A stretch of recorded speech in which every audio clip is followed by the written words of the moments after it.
আইনের শাসন বলছেন, আইনের শাসন হচ্ছে যে আমরা গণতন্ত্র কতটুকু হেঁটে যাচ্ছে। আমরা তো 90 সালেও গণতন্ত্রের জন্য লড়াই করে একটা বিজয় নিয়েছে, এবং 71ও তো একটা অধিকারের সংগ্রাম থেকেই একটা যুদ্ধের রূপ নিল।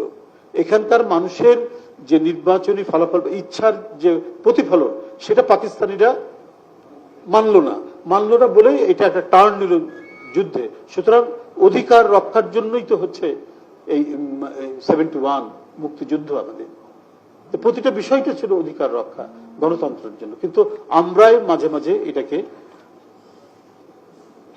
বাধা দিয়েছি, বিভিন্ন সময় বাধা দেওয়া হচ্ছে। নানা ধরনের শক্তি, নানা ধরনের ছিদ্র পথে এসে এটাকে বাধাগ্রস্ত করে আবার নতুন করে শুরু করতে হচ্ছে। বারবার সেই প্রবাদ কথিত গ্রিকের প্রভাত, মানে ফিনিক্স পাখির মতো নিজের ভস্য থেকেই নিজেকে জন্ম নিতে হচ্ছে।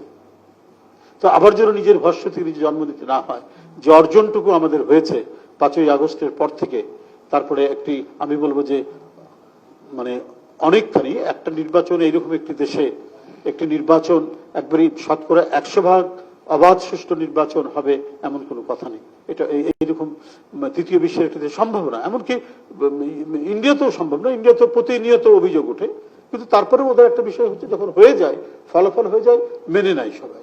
আপনার কলকাতা শহর মানে মোটামুটি একটা শান্তিপূর্ণ শহর বলে আমরা ধরে নিতাম। আমরা যখন যাই সিপিএম এর আমলে বা মমতা আমলে, ওদের গ্রামে গঞ্জে নির্বাচন হলে সেখানে প্রচুর সহিংসতা হয়, মানুষ মারা যায়, রক্ত ঝরে।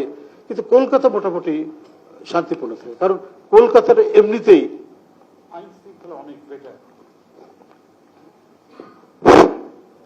বেটার থাকে। মেয়েরা দেখি রাত 12টার সময় ওদের ওখানে তো মঞ্চ নাটক, খুবই জনপ্রিয় মঞ্চ নাটক দেখে সোনার গয়না পরে বাড়ি ফিরে যাচ্ছে।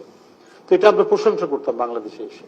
এবং অমর্ত্য সেনও বলেছেন যে একটি শহর দরিদ্র হলে পরেও যে সেখানে আইন শৃঙ্খলার অবনতি হবে এমন কোনো কারণ নাই, সেখানে আইনের শাসন কতটুকু আছে, প্রতিষ্ঠিত আছে। তো আমরাও আমাদের দেশে আইনের শাসন প্রতিষ্ঠিত করা খুব কঠিন ব্যাপার না।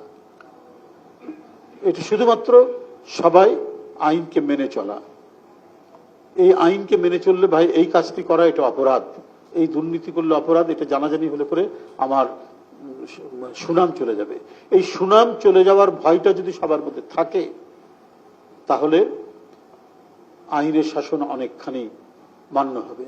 আমি কি বলে যে ক্রস করব না, রেড লাইট ক্রস করব না, এই বোধ যদি থাকে, আমি অন্যায়ভাবে আমি লাইনে দাঁড়িয়ে আছি, লাইন ক্রস করব না, এই বিষয়গুলো যদি আমাদের মনের মধ্যে থাকে, তাহলে আস্তে আস্তে আইনের শাসন হবে। সেই ক্ষেত্রে আমাদের আদালত এবং বিচার বিভাগ তারা আইনের শাসন প্রতিষ্ঠার জন্য তারা কাজ করবেন। এবং তারা যখন দেখবেন সমাজের মানুষ, রাজনীতিবিদ বা সমাজের নানা শ্রেণী পেশার মানুষ যখন এটি হচ্ছে, আদালতে তখন মানে একটা পার্টিজান রোল প্লে করতে পারবে না।